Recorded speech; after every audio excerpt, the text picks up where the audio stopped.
le chimiste a des possibilités énormes pour la transition énergétique, c'est des opportunités, car cette transition énergétique va dépendre de progrès technologiques et de progrès scientifiques. Tous nos politiciens annoncent des chiffres, mais ils ne sont pas tellement informés des efforts qui sont nécessaires. Et c'est là une difficulté. Ce qui fait que le chimiste doit répondre à de nombreuses questions scientifiques afin de pouvoir les transformer en concrétisation technologique. Des questions qui se posent à nous aujourd'hui, c'est par exemple comment dessiner de meilleurs matériaux d'électrodes pour le stockage électrochimique de l'énergie, c'est-à-dire de meilleures batteries. Également, au niveau du photovoltaïque, quelles sont les nouvelles générations de matériaux pour avoir un meilleur rendement de conversion d'énergie solaire en énergie électrique. Et ces mêmes problèmes se retrouvent au niveau de l'électrolyse de l'eau pour faire, si je peux dire, la période hydrogène ou power to gas, ce qui est bien connu, où là aussi il faut améliorer finalement ou diminuer la surtension de l'électrolyse de l'eau. Et enfin, pour le CO2, comment pouvons-nous réduire le CO2 pour en faire des molécules utiles pour la pharmacie de demain et toutes ces applications. Et tout ça va nécessiter des avancées scientifiques et surtout leur concrétisation technologique pour que tout le monde en profite. Car il y a beaucoup de prérequis que les technologies doivent passer pour s'assurer qu'elles soient présentes en 2050. Et malheureusement, pour un scientifique, 2050, c'est demain.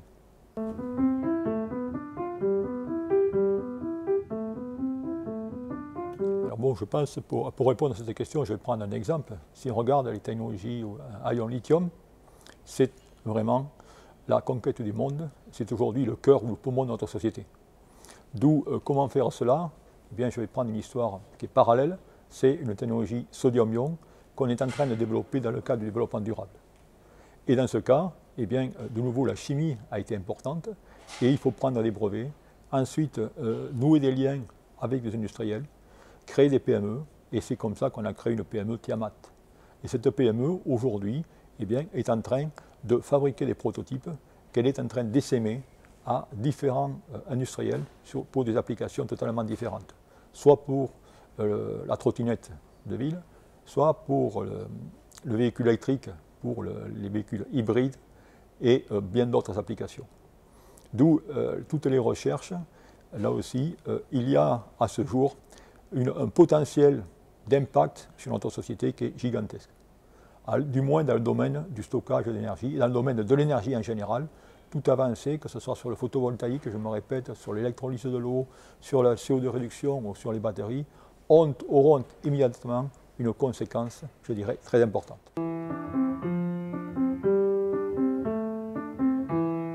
L'histoire nous apprend, si on reprend la technologie à ion lithium, que toute la science s'est faite en Europe et la commercialisation s'est faite directement en Asie. Et aujourd'hui, suite à la crise Covid-19, l'Europe veut avoir sa souveraineté. D'où, qu'est-ce qui se passe? C'est que beaucoup de gigafactories, qui sont ces grandes usines à fabriquer des batteries par des millions, eh bien, viennent s'implanter en Europe. Et aujourd'hui, il y a plus de, ça pousse comme des champignons, il y a plus de 20 projets de gigafactories, mais plus de la moitié de ces projets sont portés par des fabricants asiatiques. D'où on peut se demander si en faisant la souveraineté de l'Europe, on ne facilite pas le développement de l'Asie en Europe. Tout ça, c'est des questions qu'on se pose aujourd'hui.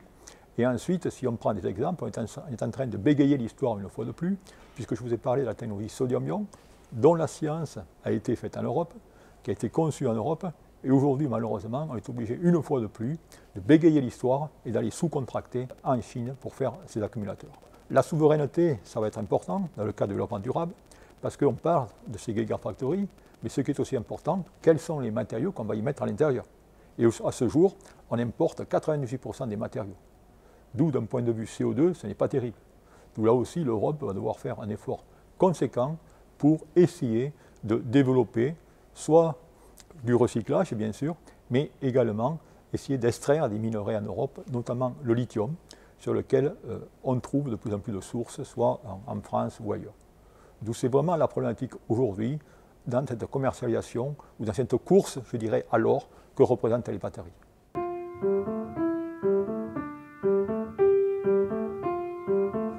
Effectivement, c'est actuellement mon dada de mes recherches, c'est ma passion, dans lequel on essaie effectivement de rendre des batteries intelligentes. Et pour rendre ces batteries intelligentes, on essaie d'y ajouter des fonctionnalités de diagnostic et de réparation. Car en effet, si vous voulez réparer une batterie, il faut que vous connaissiez finalement où est la source de la défaillance. D'où on ne peut pas faire de l'autoréparation sans faire du diagnostic. Et à ce jour, effectivement, on est en train de développer des accumulateurs dans lesquels on va injecter tout un grand nombre de capteurs pour pouvoir savoir ce qui se passe dans cette boîte noire qui est la batterie lors de son utilisation. On est en train finalement de dupliquer ce qui se fait en médecine couramment. C'est-à-dire que lorsque vous avez une opération, eh bien, on va vous injecter des fibres optiques pour pouvoir directement communiquer de l'intérieur vers l'extérieur. Et c'est exactement ce qu'on fait dans le domaine des batteries à ce jour. Pour essayer de mieux comprendre ce qui se passe à l'intérieur des batteries, on va utiliser des fibres particulières qu'on appelle un réseau de Bragg, où en fait à certains moments dans la fibre, on aura comme des petits miroirs qui vont réfléchir une seule partie de la lumière. Et en fait, ces petits miroirs, leur espacement va être dépendant de la température, la pression, la contrainte. Et donc en fait, en mettant ces fibres optiques à l'intérieur de cellules commerciales, on va pouvoir avoir accès à tous ces paramètres physiques, température, pression, contrainte.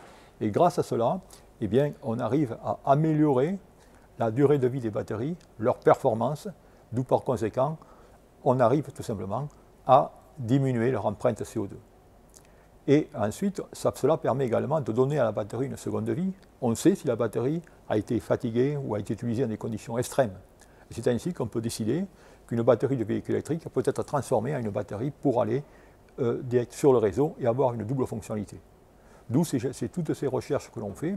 Et dès qu'on a finalement détecté quelle est la défaillance, et bien là, on peut appliquer nos techniques d'autoréparation. L'autoréparation, en fait, ce serait d'ajouter donc des molécules un peu particulières à l'intérieur des électrolytes qui pourraient soit piéger les molécules nocives pour la batterie ou bien se transformer au fur et à mesure de la vie de la batterie pour améliorer les performances. Mais en termes de temps de recherche, je dirais, aujourd'hui on est très avancé sur des techniques, je dirais, sophistiquées de diagnostic. Par contre, ce qui est l'autoréparation, c'est quand même beaucoup plus complexe, malgré que la nature sait le faire par soi-même. Mais faire ça à l'intérieur d'un accumulateur, ce n'est pas si évident que ça. C'est pour ça que l'autoréparation par soi-même est quand même un rêve, bon, on y arrivera, mais ça prendra du temps.